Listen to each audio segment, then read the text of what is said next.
This is the story of how I went from 8,000 followers on Instagram to nearly 69,000 in just under 4 months, and why, in the end, none of it even mattered. Hi, my name is Olaf Blommaris, and I've been working in film and visual effects for over a decade now, and in 2022 I was particularly busy. COVID was still a thing, and the internet was about to explode with AI image making. DALL-E, MIDJOURNEY, and more were changing the landscape of creativity, and it was still too early for anyone to really understand what was going to happen. Things were going to move fast, really fast. At that time, I had about 8,000 followers on Instagram. 10,000 was the goal back then, so you could post links, which anyone can do now, and having that prestigious K next to your follower count. So I was getting close, but growth on social media, even back then, was incredibly demanding. You had to be active, no casual posting, and the downside to being busy with work is social media takes a very distant second. And then, if what you're working on is buried in NDAs, it can take a while before you can share anything. Now, before we get too far into this, I have to make my stance very clear. I'm against a lot of AI applications out there right now. I won't get into that debate here, but the primary reasons are based on how the data used to train these models was sourced, the lack of compensation for the artists whose images were used, and the massive environmental impact.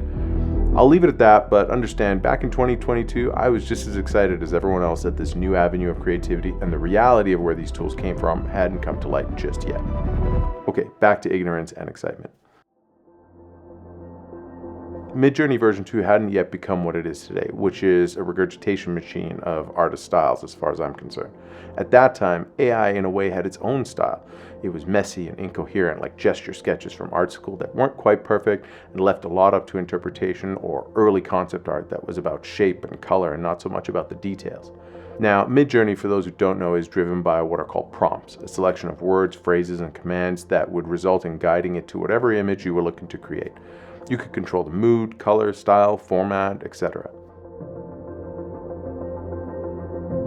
And while this was a great outlet when I was so busy with paid work that I couldn't share anything or even create anything personal to share, I still felt weird about feeling like I owned or created anything special. So as I went down the AI image making path, I decided to do something against the grain of the community norm. I'd share my prompts openly. But prompts did become valuable to some folks who would stumble onto a really unique prompt language and ended up building entire careers out of it. So they obviously played those close to the chest. Some people would even try to sell prompts. But for me, I already felt like it was undermining all my creativity, skill, and work, not to mention the artist it was built off of. So I decided I would post a series of images inspired by a single prompt, and then write a few word story to set the tone of what the images inspired. This was nothing more than me trying to exercise some sort of creative muscle while doing the bare minimum. Coming up with some sort of interesting hook or angle based on the abstract imagery of my AI image making counterpart became fun. And this recipe would pay off. 3 posts of 10 images, 9 plus 1 for the prompt shared at the end so everyone would swipe through, posted morning, noon, and night, so 30 images a day roughly. And holy shit.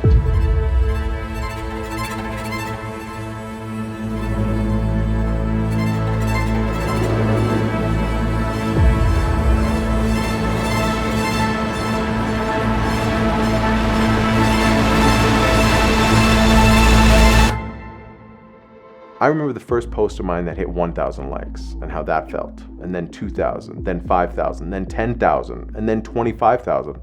It seemed like every post was upping the last, but there was one in particular that just took off. And to think, I almost didn't post it because it didn't quite hit what the prompt was asking for. Maybe it was a little too ambiguous. The final count as of today, 411,000 likes. And while you'd argue the amount of work required to post AI-generated images 3 times a day wasn't that much, especially for the results, but it got tiring. But not in the sense that you would think. It was easy, very easy, but it started to get to the point where I felt like, what am I even doing this for anymore? When creativity becomes that simple and that disposable, it stops being valuable. Maybe not to everyone, but to me for sure. And as a lifelong creative, I felt very uninspired by the ability to easily do anything. I wasn't expecting that. So while many AI artists continued on their relentless posting, and in all fairness, there's a few out there I actually like, I was losing steam, and quickly. So this is where it stopped, because this is where I stopped. And poof, just like that, none of it mattered. I decided to stop posting every day, and almost instantly I hit the engagement brick wall. I had stopped feeding the machine, so it had stopped feeding me. It was crazy how fast it all went away, faster than it took to get, which was already insane. Ever since, my engagement on Instagram is gone. I've been bleeding followers every day. I'm lucky if any of my posts reach anyone. And it's this weird circle. As much as the algorithm punished me the moment I stopped, it also doesn't entice me to use the platform because I get zero reward now. No social media high whatsoever. So what's the point really? I rarely post because it's rarely seen. Doesn't that seem counterintuitive? Why is it designed that way? You'd think they'd want us to be there more.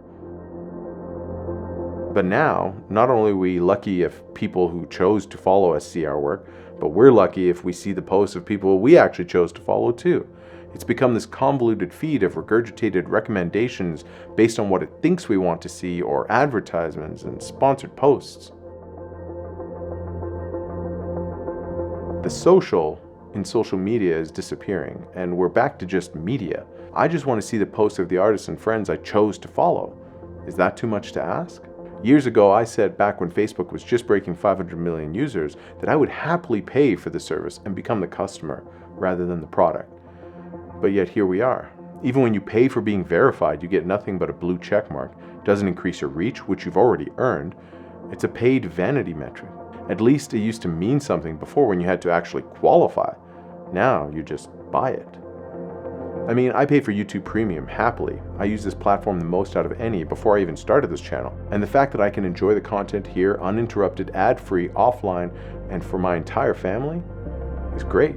Sure, it has its own algorithm problems, but the point is there's an upside to it versus Instagram's paid model, which there is none. Or maybe social media as a whole is just slowly circling the drain and we're just along for the ride till the next thing. Because feeding this machine with quality, meaningful work is just not sustainable.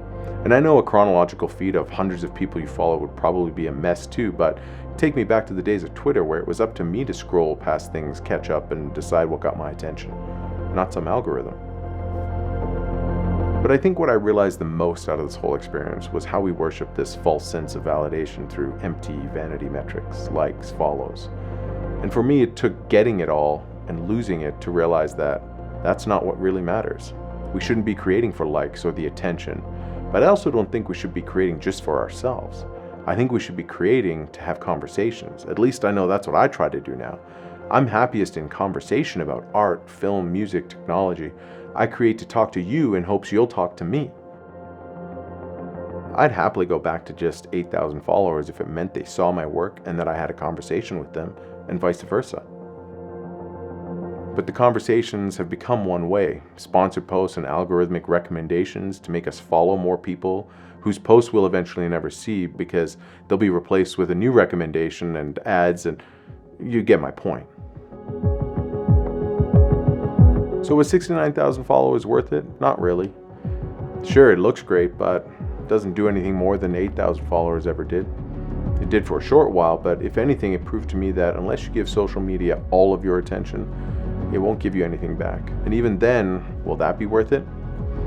So maybe rather we focus on using it in a way that makes it work best for us, and not the other way around. Don't fall into its traps, because as fast as it will love you, it will forget you too. So how do we become part of the solution? How do we work against the algorithms?